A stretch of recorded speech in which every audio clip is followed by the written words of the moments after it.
Ini yang akan terjadi kalau kalian punya saudara yang terlalu populer. Jadi kali ini gue akan membawakan alur cerita manga yang cukup menarik lah. Karena si MC ini punya saudara yang populer banget. Jadinya itu dia mulai curiga kalau ada orang yang mendekati dia hanya untuk bisa dekat dengan kakak dia. Tapi suatu hari dia bertemu dengan cewek yang berbeda. Jadi apa itu cuma imajinasi si MC atau beneran si cewek peduli? Makanya biar nggak perlu lama lagi, kita gas aja lah kalau cerita manganya. Dan jangan lupa like, share, dan subscribe. Loncengnya juga lah. Oke, jadi nama MC kita adalah Yota Tonho. Dia adalah siswa SMA yang tidak percaya ke cewek lain karena dia itu telah ditipu dan dimanfaatkan berkali-kali hanya untuk mengincar kakak dia. Dan dia itu tidak percaya siapapun, termasuk dia ini. Si cewek itu mulai menyapa Yota, tapi Yota itu seperti nggak balesin. Jadi pas dia mulai kesel, baru bales. Dan si cewek jelas senang karena dibales sama Yota. Jadi nama cewek itu adalah Izumi Hojo. Mereka itu ada di kelas yang sama, dan dia itu terkenal karena imut. Dan banyak yang bilang kalau Izumi itu cocok sama kakaknya Yota. Makanya Yota mengira kalau Izumi itu mengincar kakak dia. Dan Izumi itu seperti memaksa dekat dengan Yota. Dan Yota merasa agak kesel ke Izumi. Pas mata pelajaran penjas, temannya Yota bilang kalau Izumi itu memang imut. Izumi memang kelihatan imut ketika dia gagal menembakkan bola basket, tapi dia itu malah senang sendiri. Dan pas temannya bilang kalau Izumi itu imut banget, Izumi memberikan senyuman indah ke Yota. Jadi Yota dan temannya itu jelas heran. Makanya Yota itu makin heran apa yang sebenarnya Izumi itu lakukan, karena dia itu tidak mengerti apa yang diinginkan sama Izumi. Yota mengira kalau Izumi itu suka sama dia, tapi pas dia melihat Izumi dan kakak dia itu Rei yang kelihatan lagi ngobrol bersama, Yota jelas merasa sakit hati. Lalu cewek lain bergerumunan mencari Rei, dan Yota itu selama ini cuma menjadi bayangan Rei. Makanya dia itu nggak percaya dengan perempuan. Tapi Izumi datang dan menunjukkan kebaikan dia ke Yota. Yota jelas heran kenapa Izumi melakukan ini. Bukannya Izumi itu suka dengan Rei. Izumi merenung dan bilang karena dia tadi cuma melihat Izumi. Dan dia memberikannya sapu tangan. Yota jelas berterima kasih dan Izumi bilang sama-sama. Lalu Izumi pergi. Yota jelas makin bingung karena kali ini dia tidak akan mungkin tertipu oleh wanita lagi. Seperti biasanya, Yota itu nggak percaya dengan cewek lain, terutama ke Izumi. Izumi sempat mempermainkan perasaan Yota, lalu Yota menulis jurnal. Dan Izumi sedikit mempermainkan perasaan Yota lagi. Yota jelas heran, jadi sebenarnya itu sekarang mereka akan ada ujian matematika, dan Yota itu nilainya hancur total. Jelas temannya itu seperti mempermainkan si Yota. Makanya Yota mau belajar di rumah saja, tapi pada akhirnya dia belajar di perpustakaan. Dan pas dia kebingungan soal pelajarannya itu, tiba-tiba Izumi mendadak muncul dan mengagetkan Yota. Jelas Izumi duduk di sebelah Yota sambil membaca novel yang judulnya mirip sama manganya lah. Lalu Izumi mulai mengajak ngobrol Yota dan menyombongkan dirinya yang mendapatkan nilai sempurna. Yota jelas merasa kalah total, makanya Izumi akan membantu Yota dalam belajar matematikanya. Dan dengan sedikit paksaan Izumi, Yota jadinya diajari sama Izumi. Dan pas selesai, Yota merasa senang lah karena dia berhasil menyelesaikan tugasnya. Dan pas dia melihat Izumi, terdengar lagu Golden Hour. Jelas Yota tersipu melihat Izumi. Makanya dia itu malu dan membuat alasan kalau dia mau Izumi melihat jawaban dia. Dan Izumi itu dekat banget sama Yota. Dan dibilangin kalau jawaban Yota itu benar. Yota jelas merasa malu dan membeku. Lalu Izumi pulang. Lalu pas Yota lagi belanja santai di minimarket, Izumi muncul di samping dirinya. Yota jelas heran kenapa Izumi di sini, dan Yota melihat belanjaannya Izumi yang banyak banget cemilannya. Yota jelas tanya, sebenarnya apa yang disuruh sama Izumi itu sih? Dan isi list sama belanjanya itu jauh banget. Izumi jelas membuat alasan kalau dia itu boleh menghabiskan sisa uangnya, tapi belanjanya itu belum selesai, makanya Yota menyuruh Izumi balikin cemilannya. Izumi agak kesel, tapi dia terpaksa balikinnya. Makanya, Yota bakal bantuin Izumi memilih barang yang disuruh dibelinya. Tapi Izumi sempat mau belanja hal lain lagi, dan Yota itu agak marah lah. Izumi jelas berterima kasih karena dibantu sama Yota, lalu mereka berpisah. Jadi Yota yang sendirian belanja sekarang digodain sama orang lain kalau dia itu mengira kalau Izumi itu pacarnya Yota. Yota jelas malu dan membantah kalau mereka itu cuma teman sekelas. Tapi orang itu mengira kalau Yota itu pacaran sama Izumi karena mereka kelihatan sangat bersenang-senang lah. Tapi Yota memikirkan kalau selama ini dia belum pernah melihat Izumi tersenyum ke dia. Makanya dia berpikir kalau Izumi pasti bakal tersenyum kalau bersama Rei. Dan dia itu mengingat masa lalu dia.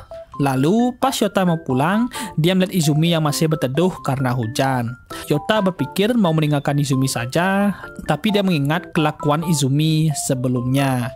Makanya dia mengajak Izumi pulang bareng dengan satu payung. Jadinya mereka jalan pulang bersama, dan ya sempat ada kejadian yang wholesome banget. Dan Izumi tersenyum, tapi Yota masih curiga dengan Izumi. Lalu kejadian yang klise banget lah yang ada di adegan cerita romance, dan pas hujan-hujan mereka satu payung. Ada truk yang muncul dan menyemprotkan air ke mereka berdua. Yota tanpa dia sadari melindungi Izumi. Izumi jelas tanya kenapa Yota melindungi dia, dan memberikan balasan yang tepat banget.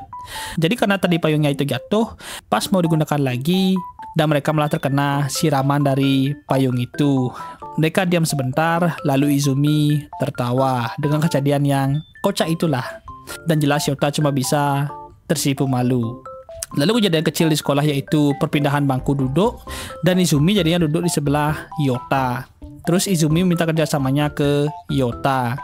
Yota merenung kenapa Izumi duduk di sebelah dia dan berpikir dia mana mungkin akan terkena jebakan lagi. Makanya dia akan menggunakan kesempatan ini untuk mempelajari kelakuan Izumi.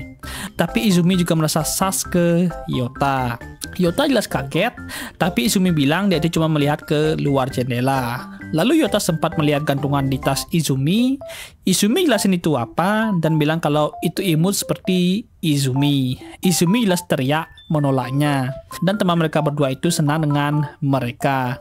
Lalu mereka membicarakan Izumi yang memakai kacamata yang jelas itu mengagetkan bagi Yota. Karena dia itu tidak tahu kalau Izumi itu pakai kacamata. Dan pas mereka membicarakan kacamata itu, Yota disuruh menjawab pertanyaan sama gurunya. Jelas Yota keluar keringat dinginnya, tapi Izumi membantu Yota. Tapi Yota itu masih merasa ragu dengan bantuannya Izumi, tapi dia tetap menggunakan jawaban Izumi. Dan gurunya senang dengan jawaban Yota yang benar. Yota jelas berterima kasih ke Izumi. Izumi jelas senang dipuji sama Yota. Yota jelas malu dan berpikir kalau kali ini saja dia akan percaya dengan Izumi. Tapi Yota tanya ke Izumi, kalau penglihatan Izumi itu jelek, kenapa nggak mau pindah tempat duduk saja? Izumi bilang dengan senyum puas kalau dia itu suka duduk di sini. Yota merenung kalau dia masih nggak paham soal Izumi. Jadi tadi pas pembagian tempat duduknya, Izumi sadar dia bakal duduk di sebelah Yota, dan dia itu tersenyum. Lalu mereka sekarang naik bis karena mereka akan belajar di luar sekolah, dan Izumi itu matanya Dwayne. Dan Yota menjadi satu grup sama Izumi. Jadi setelahnya mereka akan dibagikan tugasnya. Lalu Izumi sama Yota disuruh mencari kayu bakar. Dan Izumi ini benar-benar nggak bisa membawa kayu bakarnya. Tapi dia itu kelihatan bangga sendiri. Dan Izumi merasakan sesuatu terjadi ke Izumi. Tapi ada seseorang yang menanyai mereka, dan Izumi langsung mendekati Yota. Dan Yota sadar kalau Izumi itu kelihatan kecapekan banget. Makanya dia akan membawa kayu bakar yang dibawa sama Izumi. Izumi mengira itu hal yang lain, dan Izumi cuma bisa berterima kasih ke Yota. Pas mereka sampai, kare buatan teman mereka itu rusak parah. Jadi pada akhirnya Yota sendiri yang akan membuat karenya. Apalagi katanya itu Yota memang pandai memasak, dan karenya itu enak. Yota juga tanya ke Izumi apa itu enak, dan Izumi bilang itu enak. Yota jelas merasa malu. Yota dia merasa kesal sendiri kenapa dia malah senang dengan balasannya Izumi. Lalu pas mereka itu lagi makan-makannya, gurunya bilang kalau mereka akan melakukan event berburu harta karun. Dan jelas grup Izumi sama Yota itu pergi bersama. Dan nggak bakal seru kalau cuma berburu harta karun biasanya. Jadi Izumi itu sempat ketinggalan di belakang. Makanya dia itu ditemukan sama Yota. Yota tanya, apa kakinya Izumi itu terluka? Izumi jelas kaget karena Yota itu tahu. Yota memperingati kalau itu bakal berbahaya untuk Izumi kalau dia itu masih memaksakan kakinya yang sudah terluka. Tapi Izumi bilang sambil malu-malu karena dia itu sudah menantikan kegiatan hari ini. Makanya dia itu memaksakan dirinya. Toya jelas berpikir, dia mengira kalau bisa membaca kelakuan Izumi, tapi sekarang Izumi malah menunjukkan ekspresi yang tulus banget. Tapi malahan Toya tertawa dengan balasan Izumi yang seperti anak kecil. Izumi jelas marah, lalu Izumi digendong sama Yota naik ke atas. Izumi jelas khawatir kalau dia itu terlalu berat. Yota bilang ora popo. Lalu Izumi bilang kalau dia berterima kasih ke Yota karena sudah mencari dirinya. Yota jelas malu dan Yota berpikir kalau Izumi itu tidak bisa dipercayai, tapi mungkin Izumi itu memang biasa saja dan mengingat kejadian di awal tadi. Lalu mereka sampai ke tempat P3K dan harta karun yang mereka dapatkan adalah soal mata pelajaran lainnya. Lalu di sekolah ada seorang cewek bernama Hinaga Hasegawa. Dia itu bersikap baik dan adil di sekolah. Bahkan pas Rei lagi dikerumunin sama cewek lain, Hinaga yang menyuruh mereka berhenti menyusahkan Rei. Rei jelas berterima kasih ke Hinaga. Tapi di kamar mandi, Hinaga menulis diari tentang keindahan Rei. Awalnya dia itu kaget pas pertama kalinya Rei muncul di kelas dia. Dan Hinaga ini benar-benar tertarik sama Rei. Makanya dia perlu melakukan itu. Jadi dia langsung mendekati Yota. Dia itu bersikap baik banget lah. Tapi isi pikirannya itu kotor. Hinaga mulai mendekati Yota, tapi Yota merasa curiga ke Hinaga. Balik ke WC, Hinaga nggak percaya dengan sifat sombongnya Yota. Awalnya dia mengira kalau Yota itu target yang mudah banget. Dan dia mengira kalau Izumi juga memiliki tujuan yang sama dengan dirinya. Makanya dia akan menguping pembicaraan Yota dengan Izumi. Dia itu mengira akan mendapatkan info soal Rei. Tapi Izumi itu cuma bilang nice. Hinaga jelas emosi banget di hati dia. Dan pas Hinaga mau ambil sumpit dia yang terjatuh, Izumi bilang ternyata mereka itu sama. Hinaga jelas keheranan dong, dia ini ngomong apaan. Tapi Izumi itu menatap ke bekalnya Yota. Balik ke WC, Hinaga mulai berimajinasi bagaimana jadinya kalau dia bakal dipilih sama Rei. Makanya dia berjanji ke dirinya sendiri kalau dia akan menemukan sesuatu soal Rei. Lalu di rumahnya Yota, Rei kelihatan berantakan banget. Yota jelas bilangin ke Rei kalau ini ketahuan, semua cewek di sekolah bakal syok melihat Rei. Jadi setelah gue bikin alur cerita manga ini, gue merasa kalau Mizuki itu sepertinya stalker deh. Karena setiap kali ada Yota di suatu tempat, Mizuki bakal muncul. Bahkan pas di minimarket, Mizuki itu muncul dan sengaja banget kayaknya itu Mizuki nggak bawa payung supaya bisa deket dengan Yota lah. Mungkin saja kalau Mizuki itu stalker atau yandere, kayaknya yandere enggak sih. Mungkin Mizuki itu tanpa dia sadari menjadi stalkernya Yota. Mungkin saja sih.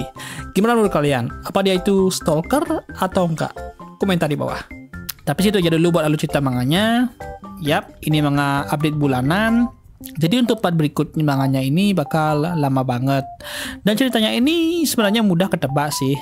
Cowok yang sedikit trauma ke cewek lain yang selalu memanfaatkan dia, kadang berdekat dengan kakak dia. Dan sekarang dia bertemu dengan cewek yang tanpa dia sadari peduli ke MC. Iya, ceritanya itu manis lah.